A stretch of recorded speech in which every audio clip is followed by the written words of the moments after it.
후에 우리 장로님들 그리고 교역자 이렇게 1월 첫째 주 헌금 특성 우리 준비를 하도록 하겠습니다. 오늘 본문에 나타난 그 22절 말씀에 내 자신을 지켜 정결하게 하라. 그거를 제가 오늘 설교 말씀 제목으로 정했습니다. 자신을 지켜 정결하게 하는 거. 한마디로 표현하면 관리입니다. 그 매니지먼트라고 할 수 있겠죠. 그 인생은 관리예요. 그리고 신앙 자체도 관리입니다. 그 인생에 있어서 관리해야 할 것 중에 가장 기초적이면서도 가장 힘든 게 뭐냐면 자기 관리입니다. 셀프 매니지먼트라고 할 수 있겠죠. 뭐 자기 관리 중에는 외적인 관리가 있고 내적인 관리가 있겠죠. 뭐 내적인 거는 내 마음, 생각이죠. 이거를 잘 관리하지 못함으로 인해 가지고 파생되어지는 삶에 참 많은 어려움들이 찾아오게 됩니다. 여러분의 생각과 마음은 하나님께 속한 것이거든요. 그런데 그 하나님이 원하시는 생각이 아니라 내가 이 땅에 흘러가는 가치관과 세상의 사람들이 많이 치중하여서 따라가고 있는 그 생각을 나도 모르게 물들게 되잖아요. 그러면요, 돈이 최고로 보입니다. 그리고 뭔가 내가 이루어야 되고 뭔가 힘을 자랑해야 되고 그 생각을 어디에 두느냐에 따라 가지고 우리 인생이 확 바뀌어지기 시작하거든요. 그래서 오늘 본문에도 보면은 이 생각과 우리의 마음 이거 관리를 잘못함으로 인해서 생겨나는 대표적인 표현이 나타나는데 여러분 21절에 보면은 그 편견이라는 표현이 나타납니다. 편견. 거기 보시기 바랍니다. 내가 엄히 명하노니 너는 편견이 없이. 그럼 생각이요. 내 위주, 내 본이, 내 중심이 되어져 버리잖아요. 그러면 사람들을 보는 데도 있어서 쉽게 말해서 편가르기를 해버립니다. 저 사람은 나와 달라. 저 사람은 내하고 맞지 않아. 편견은 뭐냐면은 내가 그 사람의 정확한 것을 보지 아니하고 한 부분을 보고 전부인 것처럼 생각해 버리는 거예요. 자기 생각 이것이 관리가 안 된 거죠. 그 쉽게 판단하는 방법 중에 하나가 편견을 가지고서 판단해 버리거든요. 이러면은 인생이 어려움이 찾아옵니다. 관계에 어려움이 찾아올 수밖에 없는 거죠. 그리고 21절에 또 나타나는 것이 뭐냐면은 아무 일도 불공평하게 하지 말며. 여러분 생각의 이 기준이 그죠? 저울질에 있어 가지고 정확하게 흘러가야 되는데 이게 한쪽으로 기울어지기 시작하는 거예요. 그래서 나는 저 사람이 좋아. 저 사람은 나와 잘 통해.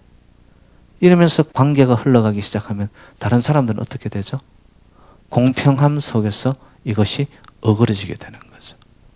여러분 편견과 불공평은 내 생각의 기준을 잘못 잡았을 때 나타나는 쉽게 우리가 만날 수 있는 삶의 현장 속에서의 모습입니다. 편견과 불공평. 그러고 나서 한 가지 더 나타나는 것이 뭐냐 하면은 여러분 22절로 한번 가봅시다. 22절에 22절을 한번 읽습니다. 시작.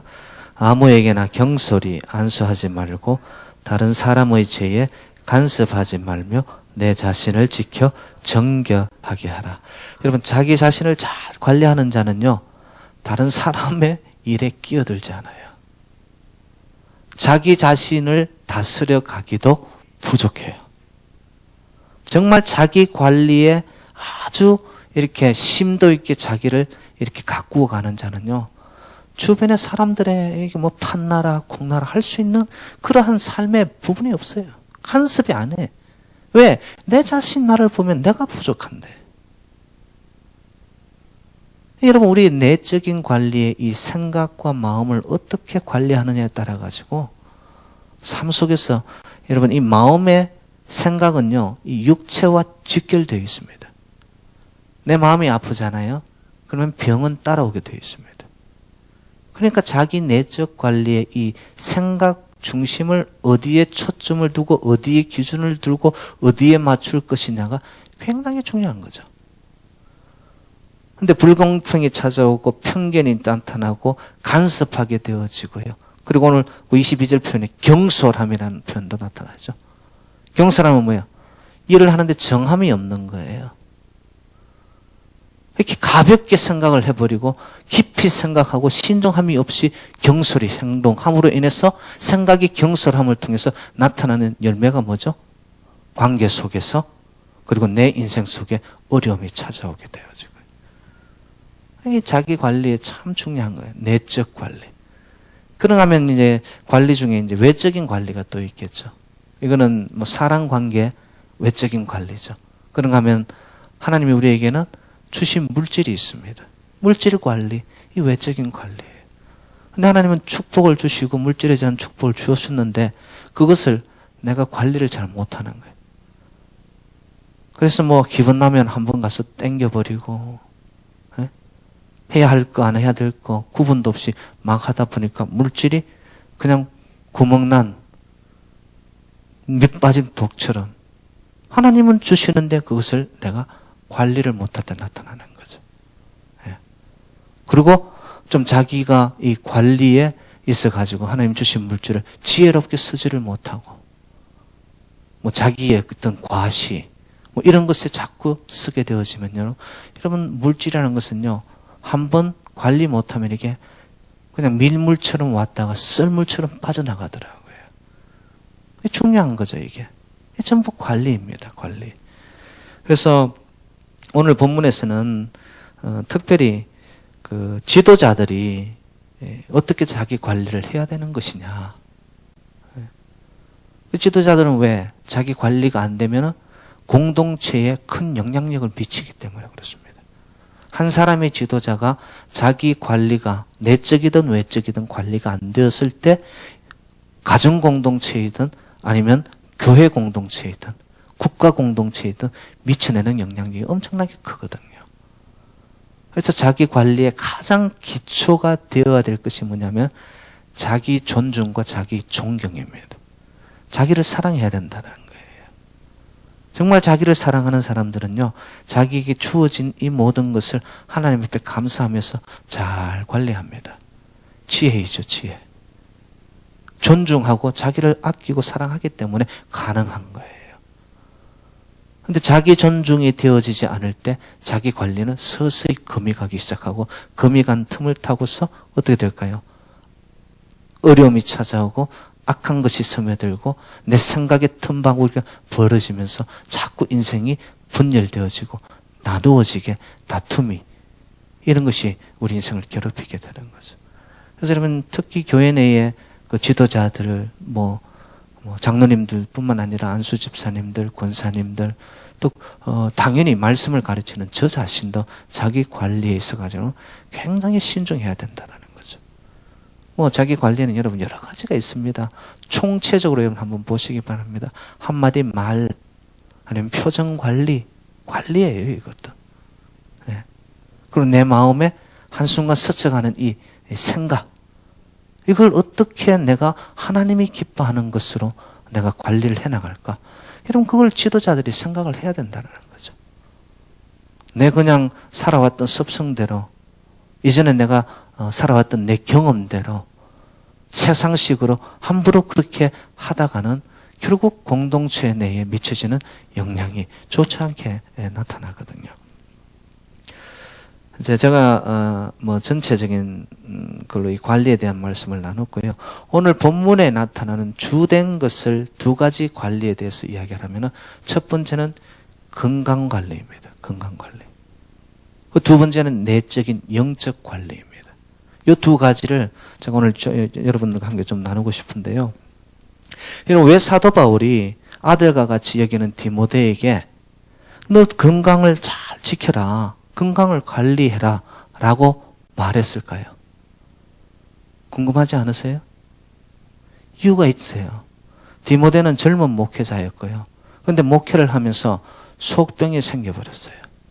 위장병이 생겨버렸어요. 그러니까 목회의 선배인 사도 바울이 보니까 아들 같은 목회자 디모데가 고생하고 있는 거예요. 그래서 자기의 목회의 경험을 돌아보면서 너 정말 건강관리 잘해야 된다. 건강관리 잘해야 된다. 네. 사실 이런 말도 있잖아요. 건강을 잃어버리면 뭐예요? 다 잃어버리는. 건강을 잃어버리면 다 잃어버린단 말이에요. 건강해야지만 하나님의 일도 감당하더라는 거죠. 네. 근데 하나님이 일 열심히 하려다가 그 너무 지나친 열심 때문에 지금 나에게 준 건강을 내가 잃어버렸어요. 그러다 보니까 결과는 뭐예요? 하나님의 일을 못하게 되어져요. 지금 사도 바울이 디모데를 향하여 안타까워하는 마음이 그 마음인 거예요. 디모데야, 너 아직도 젊지 않느냐? 너 해야 할 일이 너무 많은데 너 지나치게 건강관리를 하지 않고 충성한다고 하다가 보니 너 몸에 적신호가 들어왔네. 이제는 좀 인생을 포즈해서 생각하면서 관리하면서 너 건강관리에 좀 신경을 쓰라. 굉장히 실질적이고 우리 인생의 가장 기초적인 거예요. 아무리 많은 것을 쌓고 우리 인생 위에 올려놓더라도 건강이라는 것이 기초가 되어지지 않으면 못 올립니다. 그 위에. 너 몸이 아파가지고 있는데 뭐 돈을 준들 뭐 하겠어요? 권세를 준들 뭐 하겠어요? 힘이 있은들 뭐 하겠어요? 아무런 것도 내가 활용을 못 하잖아요. 건강이 그래서 중요하다는 거예요. 건강이 중요하다는 거예요. 그러면 왜 디모데는 이렇게 그 젊음에도 불구하고 이 몸에 병이 왔을까? 여러 가지 이유가 있습니다.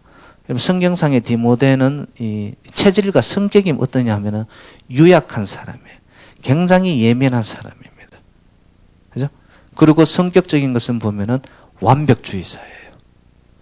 뭘 하나를 하더라도 남들에게 이렇게 저렇게 지적받고 이런 것에 대해서 남들에게 온전함을 자기가 드러내기를 원하는 성격이 있어요. 유약하면서 그리고 성격이 또 이렇게 introspective, 내성적이에요.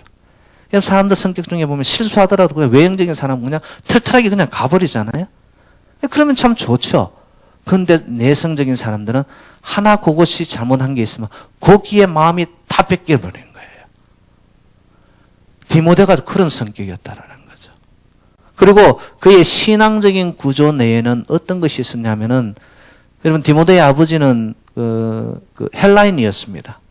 그리고 어머니는 유대인이에요. 그리고 성경상에 보면은 이 디모데가 자라나는 것이 할머니 루이스와 그리고 그의 어머니 유니게의 그 품 안에서 쉽게 말하면 치마폭 안에서 디모데가 자라나기 시작하는 거예요. 외갓집에서 많이 자랐을 것이다. 성경학자들이 그렇게 보는 이유가 뭐냐? 디모데의 아버지 헬라인이었던 아버지가 일찍 세상을 떠났을 것이다라고 짐작을 하는 거죠.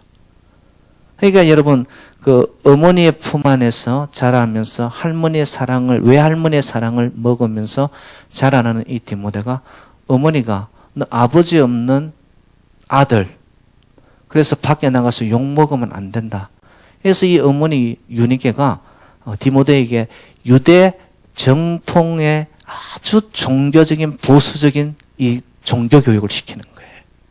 이거는 안 되고 이렇게 해야 되고 굉장히 엄격했겠죠. 그리고 여러분 아무래도 편모 설화 밑에서 자라다 보니까 그 어머니가 이 아들 하나를 잘 키우기 위해서 얼마나 신경을 썼겠습니까? 근데 그 기초가 뭐였냐면 유대 전통의 종교 보수성이었다라는 거예요.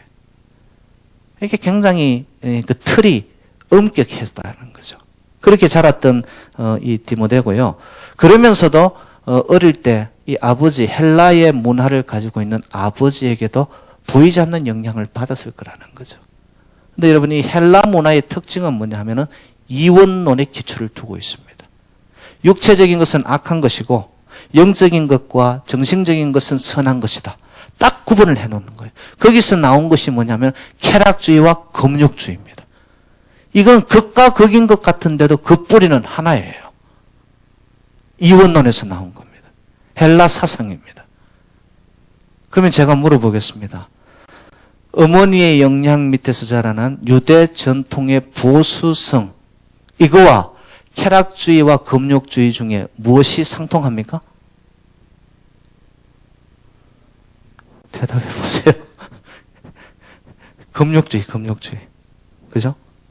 이거는 안 되고, 이렇게 해야 되고, 정확하게.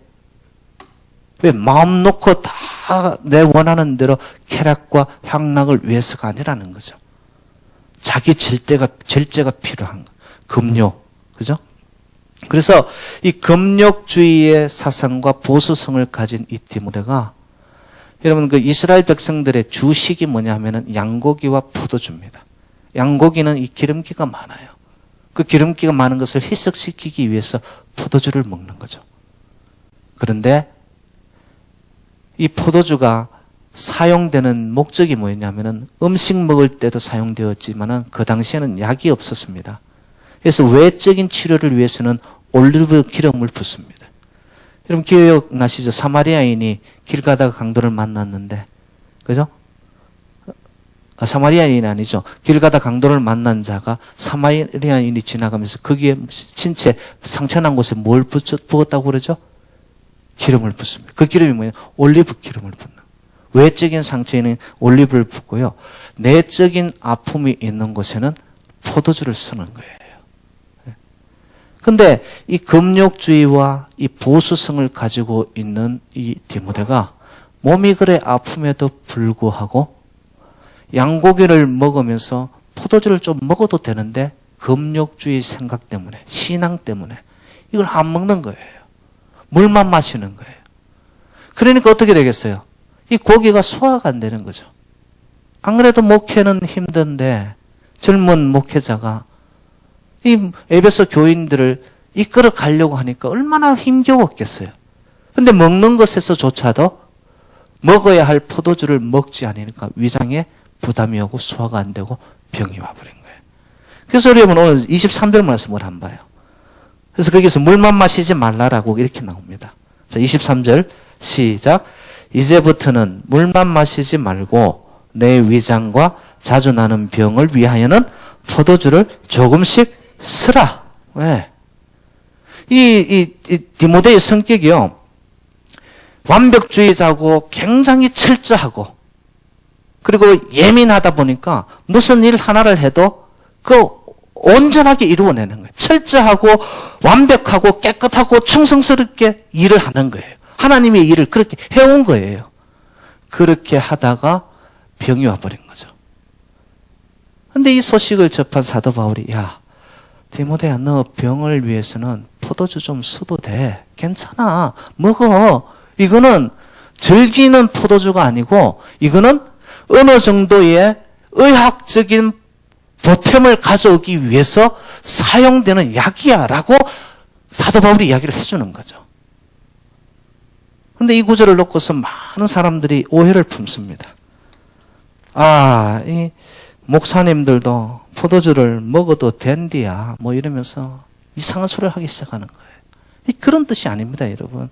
여기서 말하는 의미는 하나님이 주신 건강을 경건의 이름으로 소홀히 하지 말라. 술 먹는 것을 공인해 주는 것이 아니라 의학적인 도움이 되는 범위 내에서 포도주를 사용할 수 있다라고 이야기하는 거예요. 예.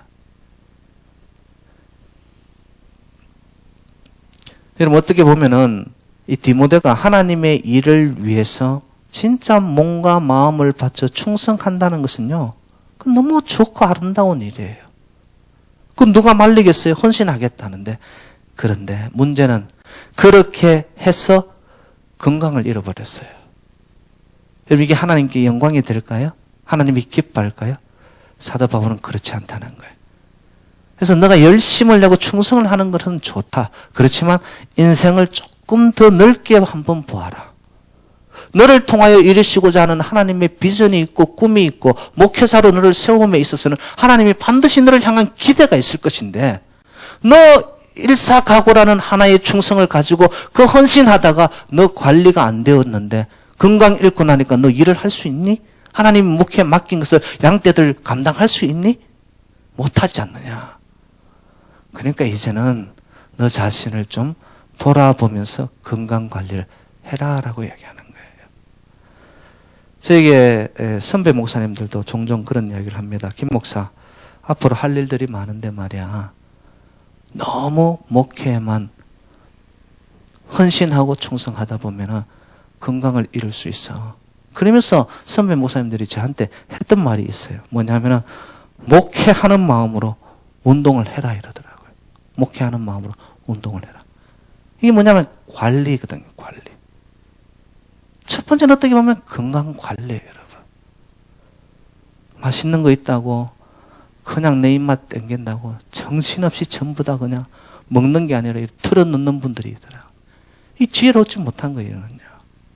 먹고 나서 후회하고 먹고 나서 아프고 먹고 나서 약 먹고 이건 아니거든요. 관리예요. 그런 것도 전부 다. 철저하게 자기 자신을 하나님의 성전화를 위해서 나를 향한 하나님의 기대가 있구나. 그걸 생각한다면 자기 관리의 기초가 이 건강관리라는 것이죠.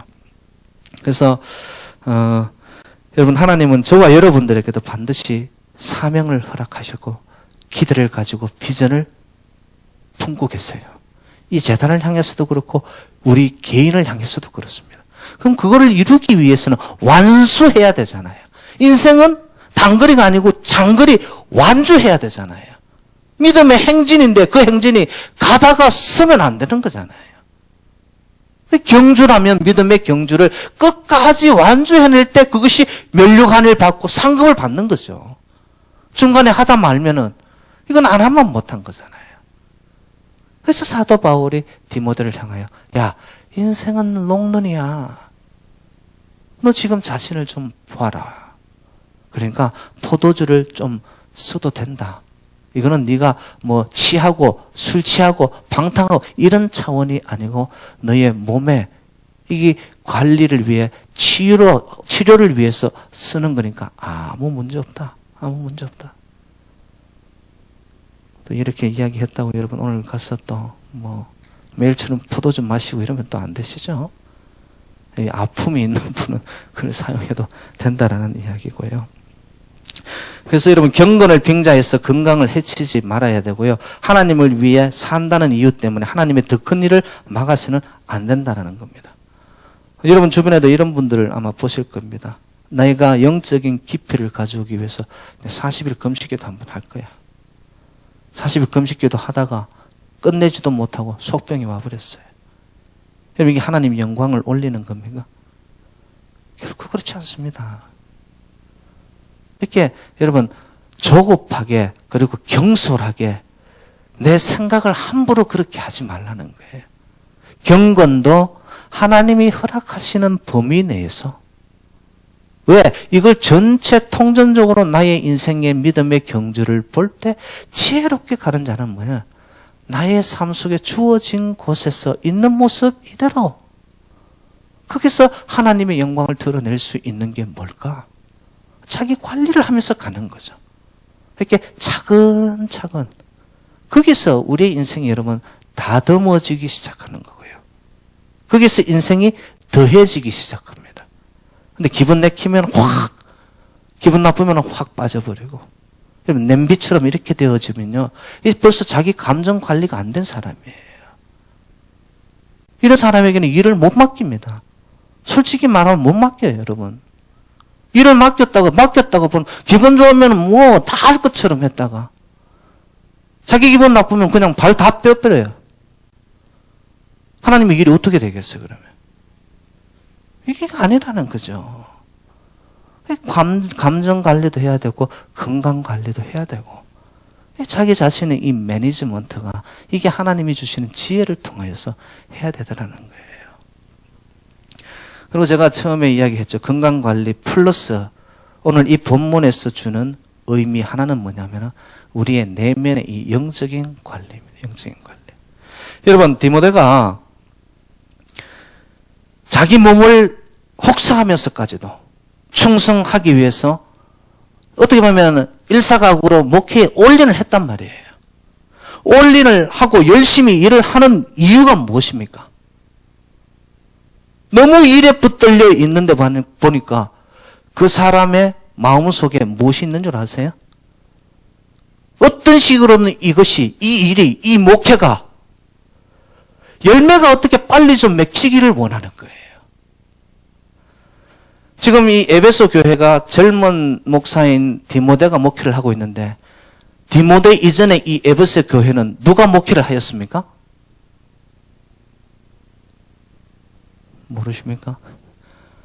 사도 바울이 했어요. 사도 바울이. 여러분 사도 바울은 놀라운 선배 목사님이세요. 아버지 같은 목사님. 이렇게 사도 바울이 목회를 해놓은 그곳에 젊은 목회자 디모데가 목회를 시작하려고 보니까 어떤 마음이 들었을까요? 정말 두렵고 떨리죠. 내가 잘할 수 있을까? 내가 어떻게 해야 될까? 성격도 내성적이고 예민하고 유약하고 완벽주의자였던 이 디모데가 이 현실을 보니까 장난이 아니거든요. 그러면서 디모데는 이렇게 생각을 했을 겁니다. 자기 딴에는 열심히 해서 잘한다는 이야기를 듣고 싶었을 것입니다. 그런데 결과는 어떻게 되었죠? 결과는 빨리 안 나타나는 거예요, 여러분. 인생의 열매도요, 결코 여러분 우리 자판기 동전 넣으면 내가 원하는 게 쏙 빠져나오듯 인생은 그렇지가 않더라는 거예요. 씨를 뿌릴 때가 있으면 거두는 것은 때가 되어서 하나님이 허락하시는 시간 속에 기다려야 되는 거예요. 근데 디모데가 보니까 목회에 되어지는 것이 자기가 원하는 만큼 뭔가 성과가 안 나타나는 거예요. 마음에 무엇이 들었을까요? 조급한 마음이 드는 거예요. 초조함이 밀려들기 시작합니다. 여기서 병이 오는 거예요. 여러분 인생은 제가 말씀드렸습니다. 롱런이에요. 신앙도 우리의 신앙은 100m 완주하는 스프린트가 아닙니다. 마라토너가 돼야 돼요. 마라토너. 끝까지 달려서 결승점에서 통과해야 되는 거예요. 오늘 우리 신앙생활 하는 사람들 중에 보면은 그냥 이래 콩볶아 먹듯이 신앙생활 하는 분들이 있습니다. 뭐 너무 뜨거워. 너무 뜨거워. 근데 순간 그냥 다 식어버리고. 이게 신앙의 모습이 아니라는 거예요.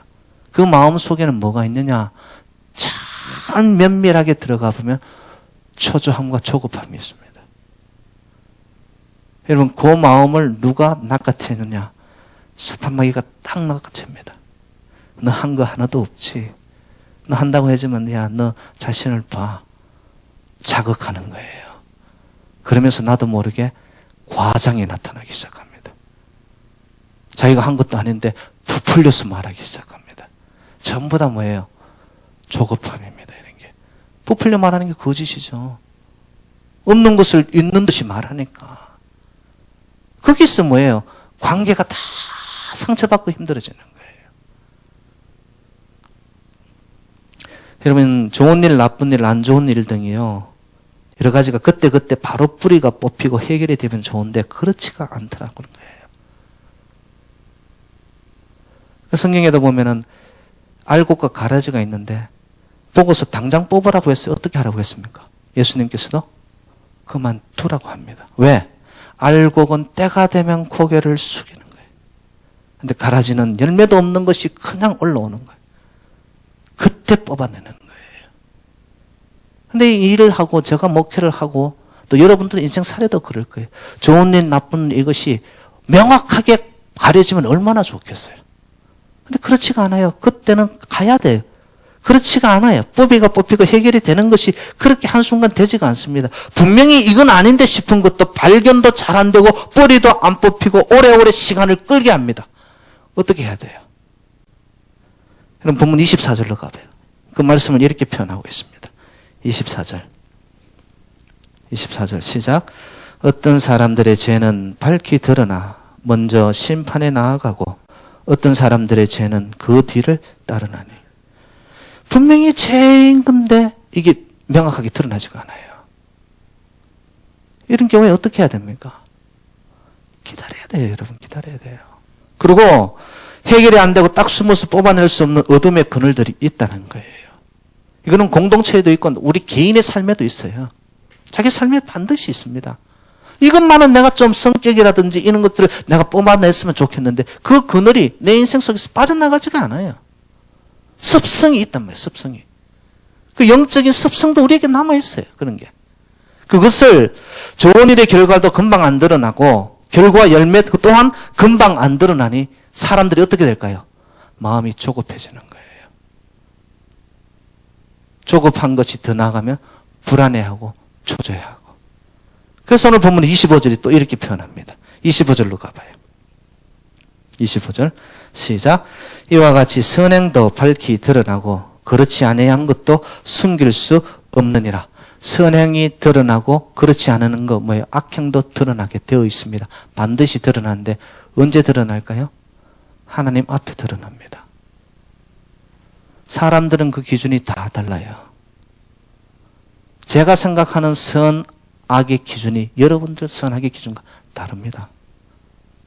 근데 사도 바울은 그 선과 악의 행한 모든 것들이 하나님 앞에서는 언젠가는 드러날 거라는 거예요. 이게 뭐죠? 조급함으로 초조함으로 목회, 우리의 인생살이 신앙 여정을 가는 게 아니다. 끝까지 기다리면서 하나님의 때가 언제 있는지, 때가 참해, 때가 이름에 여러분 열매를 맺는 거예요. 그리고 반드시 드러납니다, 여러분. 언젠가는 드러나게 되어 있습니다. 그래서 초조하지 말라는 것이죠. 초조하지 말라는 거죠. 여러분, 저와 여러분 하나님이 사랑함을 믿으시죠? 날 사랑하심, 날 사랑하심. 근데 제가 하나 물어보죠. 날 사랑하시는 이유가 뭐예요? 하나님이 왜 저와 여러분들 사랑하세요? 내가 잘났어? 아니면 내가 많은 업적을 남겼어? 네가 세상적으로 많은 사람들에게 인기를 누리고 있기 때문에? 명예 건세를 네가 가졌기 때문에? 그렇지 않습니다. 여러분, 부모가 자식을 사랑하는 것은 단 하나입니다. 무조건적인 사랑이에요. 자식이 공부 잘하면 사랑하고 좋은 대학 들어가면 사랑하고 절대로 그런 거 없습니다. 아름다운 관계는 뭐냐? 그냥 부모들은 자식을 조건 없이 사랑하는 거예요. 근데 그 조건 없는 무조건 사랑에 자녀들이 반응을 하는 거예요. 그때 생겨나는 것이 뭐냐면 친밀한 관계입니다. 잘하든 못하든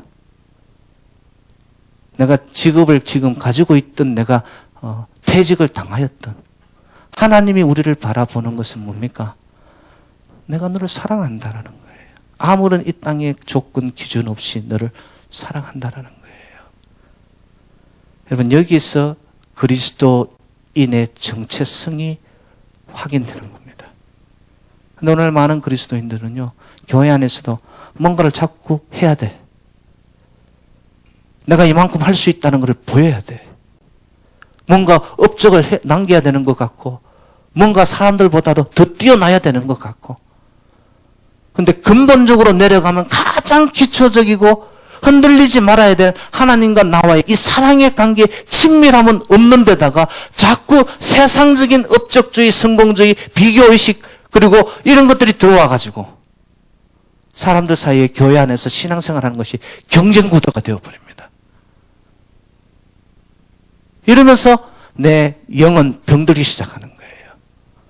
아, 저 사람에 비해서 나는 하는 게 아무것도 없구나. 저 사람은 저렇게 열심히 하고 저렇게 헌신하는데 나는 뭐지? 여러분, 이거 아니거든요. 그리스도인은 진정한 가치는 내가 이루어 놓은 일에 있는 것이 아니라 하나님이 저와 여러분들을 향한 사랑에 있다는 겁니다. 그 사랑은 내가 알기 이전부터 하나님이 저와 여러분들을 사랑하셨어요. 내가 아직 죄인 되었을 때 하나님이 사랑의 확정을 보여주었어요. 그 기초 위에 그리스도인의 십자가의 사랑이 뭔가를 알게 되는 거죠. 그러면 교회는 그렇게 돼야 됩니다. 영적인 것은 거기에서 출발돼야 됩니다.